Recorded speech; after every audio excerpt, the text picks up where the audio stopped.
every child that would compete in a race would get a medal. Every child would get rewarded for the thing. And rather than saying, no, he won and you lost, deal with it. Yeah. In this day and age, with political correctness and everything like that, do we shelter our children too much? I think the problem there, Paul, is that we didn't shelter our children enough. We're the happy headers, and I think it's very important to discuss this topic today because, like, I think there's a lot of helicopter parents out there, definitely. What do you mean by helicopter parents? Well, I can only describe it as being too overprotective or constantly involved in a child's life. Yeah, bubble wrap, all this kind of crack, you know, just not allowing them to experience anything in life whatsoever. Were you sheltered growing up? No. No, I wasn't either. No way. In the deep end? Yeah, seriously. It was a bit crazy, Sink or actually. swim. Yeah, definitely. Yeah, it's mad, isn't it? But like, geez, I remember going down to the shop when I was only about 5, you know? Yeah. Like, just getting small thing for my mother, or she'd be cooking the dinner or trying to bake bread or something like that. And some fella pulling up in the car telling me he knew my parents, like, and hop in and he'll drop me over to the house. Yeah. But I remember I ran over towards Mrs. Dooner's house. So at some point I must have been told, don't get into a car with anybody. Yeah, we were told that. I remember being told, if you meet so-and-so on the street, don't talk to him. And you wouldn't give an explanation. Why? It turns out later he was very dodgy. It was probably a paedophile, actually. There were so many known paedophiles. Just let you go down to town. Yeah, and pass the person's house. Yeah, and have an encounter with such a person. Yeah, just don't go near them. Yeah. Fuck, now there'd be a crowd of looters outside the house, like, ready to burn it down, you know? Yeah. If you knew there was a paedophile living next door to you, like, or down the road from you, there's no way you'd be that, flippant about letting your child out. Isn't it, we can laugh and we can joke about it and we can say that some of us did get scarred by our upbringing in some ways. Yeah. But isn't no offence, Mammy. Isn't it essential? Or Daddy. Isn't it essential that you expose your children to life so that they learn how to live? Well, absolutely. Like, I mean, you have to build resilience in a child, so you have to give them some choices and allow them to make mistakes. You know, obviously you don't want them to be in danger, like, you do have to protect your children from danger, but I think explaining the outcomes of their decisions or their choices is really good, and then giving them the options, small little things, Paul, like, not big things. Getting them to choose their own outfits when they're young, lay out 2 to 3 items on the bed and say, which one would you like to wear today? And that helps to start build their confidence.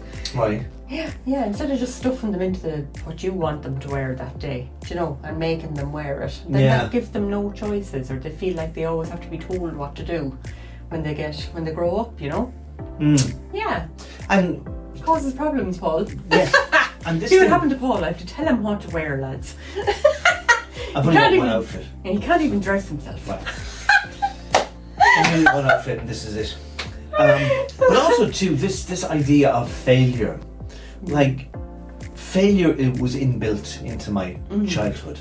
And modern day, and this came from psychology in the States, I remember reading something about it. This idea that every child that would compete in a race would get a medal. Every child would get rewarded for the thing. And rather than saying, no, he won and you lost, deal with it. Yeah. So that wasn't responsible, giving everybody a medal, because you didn't value failure.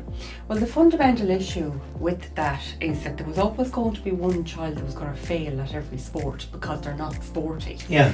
So the fundamental issue, as I see it, is that the variety or the scope of the competition isn't varied enough to suit every child.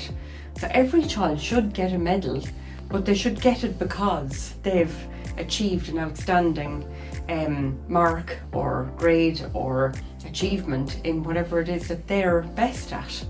So I don't see the problem, I don't see it as a good thing handing a child, every child gets a medal for the race, when clearly there's 2 or 3 children that are, the fastest in the race, and they're really brilliant at running, but there could be another child there that's amazing at artwork, they could mould or paint or draw something that the runners can't. But Siobhan, doesn't it translate when you go into the workplace? When you grow up and you go into the workplace, why should you get rewarded for mediocrity Whereas the person who really works hard and does their best to get up the ladder and get promoted, wouldn't they feel aggrieved if their diligence in their work wasn't recognised and everybody's just treated the same and you just get randomly promoted? That's not fair. Well, there's two things wrong with that. I mean, and as I would see it, you know, following on from what I was saying about the children on the sports day, and then there's always a group of children who never win anything because they're not into sports. You know, so they're the children that end up going on and going into a workplace where they're unfulfilled, you know, and where the competitors are always winning because they never strive to go any further. Well, it depends what environment and workplace to go into, because if you're not good at sports, you have to be good at something. Yeah. And like that, to go back to the schools thing, that you wouldn't go to the guy who was best in the school at football if you wanted to copy your homework. You go to the guy who was brainy, wasn't good at football. Good at that. Because so everybody has their niche. Yeah, everybody does have their niche, but if you're predispositioned for failure all your life and everyone is kind of telling you, oh, you failed, you didn't get a medal, you know, then the likelihood is that you're going to think that's your paradigm for the rest of your life. What do you do about that? Do you kind of just put up with that? Do you kind of go, no, I need to change this? Because I would say... Some people will change. I would say it was part of my identity growing up. I would say I grew up in the middle of a big family, right? I was born in the middle of a week on a Wednesday. And I would say I was middle in the class. I wasn't the best in class, I was mediocre at most things. So I could grow up thinking, I really could say to myself, well, I'm just going to be average in the middle all the time. Or I can kind of go, I need to find a thing that I'm good at. Yeah. And just keep doing it. And I found that initially when in running. I found that it was down to me. I didn't have to depend on a team. Yeah. And the more I trained, the more I got out of it, and I became really, really good at running, and it became my thing. So I think that not equipping your kids to go out into the world. My core value as a parent when I became a parent was to make my kids independent of me. That they didn't need me, but I was there if they did. Yeah. And I'm not talking about didn't need me when they were 6 or 7, but as teenagers going into 20s and growing up, that you're there in the background, but you're not micromanaging their lives. Yeah, very important. And I think you've done your kids a disrespect if you don't make them independent. Yeah.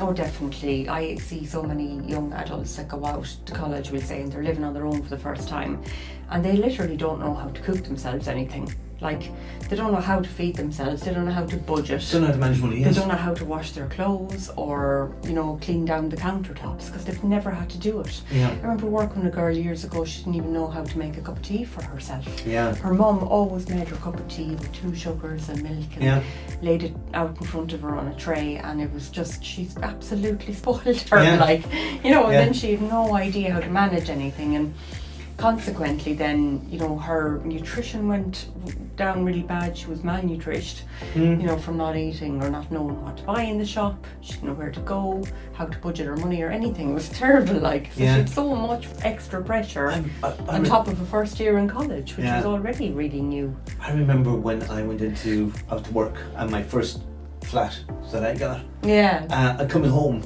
from my first day in work and opening the fridge, and there was nothing in it. I go, hold on a minute, I'm obviously... Oh, Mammy used to do the shopping. Yes. Right, she goes, oh, I have to do it. Right. And it never actually occurred to me until that moment when I opened the fridge, there's no food in here. How does the food get in there? I have to get it and buy it, and I have to bring it, and I have to put it in there. Wow. And I wasn't wrapped in cotton wool or whatever, but it was an oversight. I didn't realise that Mum had done all of this. Yeah. But now I had to do it. Yeah.